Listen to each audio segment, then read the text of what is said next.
Hello guys! Hello! Welcome Scorpio. Scorpio, tingnan natin kung anong messages, vibration, gabay, energy para sa inyong lahat. Ay general reading. So, para to sa year 2025. What to expect. Okay, ano ba yung posibleng expect natin? And yung reading ko for the last week is unexpected for 2025. Ito naman, ano yung expected mo na mangyari this year? Okay, Scorpio. Kumuha lang tayo dito ng isa. Okay, Scorpio. Wow! Angel of Balance. Okay. Angel of Balance. Kumuha din tayo dito ng isa. Balance din. Oh, wow. Congratulations. Okay, Scorpio. Nako. Alam mo ba yung reading natin ngayon, bago ko yan ginawa, I have to make it sure na malinis yung energy natin. So, lahat ng manifestation, affirmation ginawa ko. Okay? So, ang ganda. 48, 8, 9, 10, 11, 12. 1 plus 2 is 3 celebration. So, nakikita ko, may celebration na magaganap sa 2025 para sa'yo. Yung Angel of Balance is nasa buhay mo. Okay? So, everything will be okay. Will be balanced. So, magiging balance yung buhay mo. Kahit hindi na tayo mag-read. Pero titingnan pa rin natin. So, dito, balance eh. Walang masyadong gulo. Walang masyadong ingay. And nakikita ko siya dito, balance. Okay? Take time to relax. Okay? So, as much as possible, relax. Mag-relax ka sa taong ito. Okay? Indulge a little more or less. Diba? So, ano naman, ibigay mo naman sa sarili mo yung kaligayahan na para sa'yo. Spoil mo naman yung sarili mo ng konti. Okay? And set boundaries with your work. So, sa trabaho, sinasabi dito na siguro masyado kang workaholic ngayong 2024. So, 2025, as much as possible, balance. Okay? Give time for yourself in your work, in love life. So, ibig sabihin, mag-set ka ng boundaries. Kung eto ay oras pagtrabaho, trabaho lang. Etong oras para sa pamilya, pamilya lang. Parang ganun. Okay? Wow! Amazing. Ang ganda ng baraha mo ngayon. Okay. Scorpio.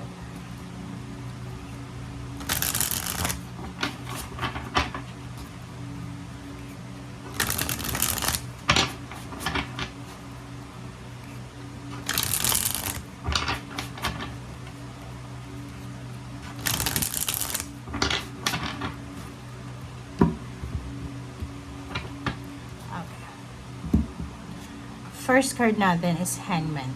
Okay. Scorpio. Same with the Pisces energy. Ang Hangman nito is hindi to negative, positive to. Okay. Ibig sabihin, this year, hindi ka na tulad ng dati. Yung ugali mo na mabilis kang kumilos. Like, gusto mag-travel ngayon, magta-travel ako ngayon. Gusto kong bumili ng ganito, bibili ka. This year of 2025, magiging sobrang matalino ka. Okay? Ano yung ibig sabihin niya? Bago ka gumawa ng decision this year, talagang iisipin mo, pag-iisipan mo siya ng maayos, lalo na sa money, sa spending ng money. Hindi ka basta-basta gagastos ang hindi mo alam kung may babalik ba yan sa'yo. Parang ganun. So, nakikita ko sir dito na magiging sobrang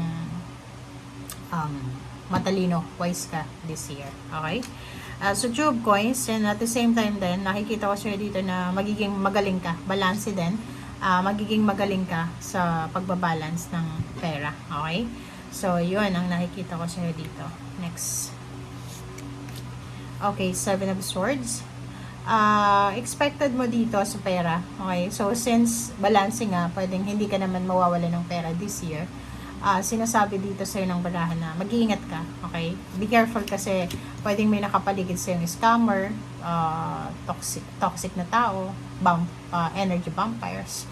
Parang sinasak yung energy mo, lalo na sa money. So, sinasabi din sa'yo, mag-iingat ka, okay? Huwag mong ipagpo-post sa social media yung pera mo, yung success mo, okay? Mamuhay ka ng peaceful ngayon. Kasi maraming mga taong naghihintay dyan para utangan ka, para hingan ka ng tulong. Hindi naman masama yung magbigay ka ng tulong, but yun yung ginagawa mo every year So, walang natitira sa'yo. So, this year, ibigay mo yung recovery para sa sarili mo. Empress card, ang daming magsisimula sa buhay mo. Bagong love life, relationship, family life, magiging sobrang maayos. Bagong baby, yun, expected mo ba to or unexpected? Pero may bagong baby dito na parating. So kung ayaw mo, mag-contraception ka kung ayaw mo. Ito naman is good health. Kung may mga health ka na kailangan mag-heal, emotional, financial, spiritual, may healing dito na parating. Okay. Next is the sun. Wow. Atong the sun na to is the most masaya na card sa ating tarot deck. So, sinasabi sir dito na sobra kang magiging masaya sa taong ito. Okay? Maraming rason para magsaya. Maraming selebrasyon. Ayun nga, pwedeng may pupunta ng ibang bansa. Okay? Knight of Wands. Exciting yung taong ito Parang sinasabi na kung looking for a relationship ka, looking for job, posibleng sobrang exciting job, sobrang exciting relationship ang papasok sa buhay mo. Celebration talaga. Wow, ang galing. Pwedeng may kakasal. Comment down below. May kakasal dito or pwedeng merong magse-celebrate ng family. Okay, family celebration. Masaya, masaya. Sobrang saya. Okay. Okay, so Magician. Nandito yung major arcana na Magician sa'yo. So, sinasabi na may milagrong posibleng darating sa'yo. So, miracle. So, may milagrong darating sa'yo, Scorpio. So, ito yung kailangan mong antabayanan. Okay? So, nakikita ko yung pwedeng kasal, pwedeng partnership, mga new members ng family. Nakikita ko yung new source of income. Basta masaya ka, sobrang saya. Okay? And Magician na yan is magical happening. So, milagro talaga siya. Okay. So, the devil, Capricorn energy. Nako. Nakikita ko siya dito na same din dito. Ang daming blessing. Siyempre, may darating din ng mga tao na parang ititempt ka. So, yun. Third party, mag-iingat ka. Kasi pwedeng matempt ka dito. Pwedeng may third party na pumasok. Money, overspending. Yun yung pwedeng pag-iwasan mo dito. Dahil pwede kang matempt dyan. Nakikita ko siya dito, isang tao ang posibleng paghinayangan ka. Okay, manghihinayang siya kasi siguro hindi maganda yung trato niya sa'yo. Manghihinayang siya kasi hindi maganda yung ginagawa niya sa'yo. 5 of coins and 6 of coins. Nakikita ko sa'yo dito na yung mga financial loss mo or financial problems, burdens, last year or pwedeng this December, posibleng mabayaran mo yan. Utang. May mga utang ka ba ngayon? Pwedeng masettle mo yung mga financial problems mo. Magiging balance kasi yung pera mo this year. Pwedeng may darating and then yun, lalabas ka din ng pera. So, maraming sources of income. Balance nga this year, diba? Okay, next is Ace of Coins. So, yun, diba? New job, bagong trabaho, new job offer, bagong source of income, portal opening ng pera. Maraming pera. Kakaloka ka. Okay, and 4 of Swords. Nakikita ko sa'yo daw, sa usaping pera to. Balance talaga. At excited ako habang nanonood sa'yo. Okay, 4 of Swords. Nakikita ko yung this year is magkakaroon ka ng pagkakataon para makapagpahinga. Kasi financially and emotionally stable na yung buhay mo. Okay? And 4 of Wands. Happy family. Okay? May celebration dito. Like, celebration dahil buo yung pamilya. May madadagdagan sa pamilya, may homecoming, merong magpapatayo ng bahay, magpaparenovate ng bahay, merong magta-travel, may relocation dito, pwedeng lilipat sa ibang bansa or lilipat sa ibang probinsya. Yung 4 of Wands dito is achievement to, is a foundation in achievement. So, kung ano yung foundation mo, like family, like career, like health, or friends, or relationship, sobrang achieve na achieve ka. Okay? 4 of Coins, and yun, balance talaga, 4, 4, 4, 4. So, apat na 4.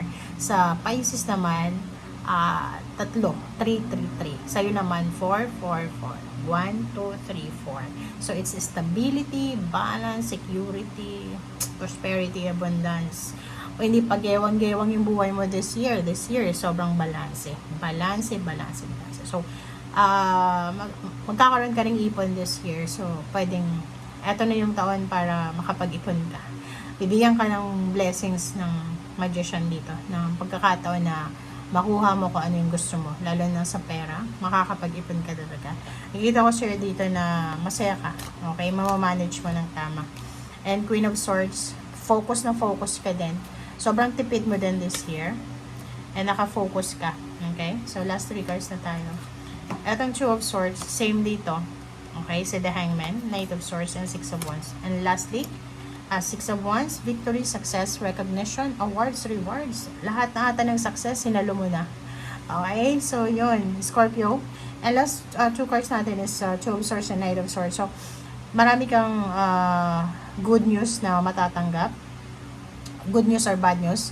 Basta may balita kang matatanggap. So, nandito ka sa Two of Swords and Hangman na sinasabi na pag-iisipan mo lahat ng actions mo. Hindi ka na tulad ng dati na arangkada lang ng arangkada.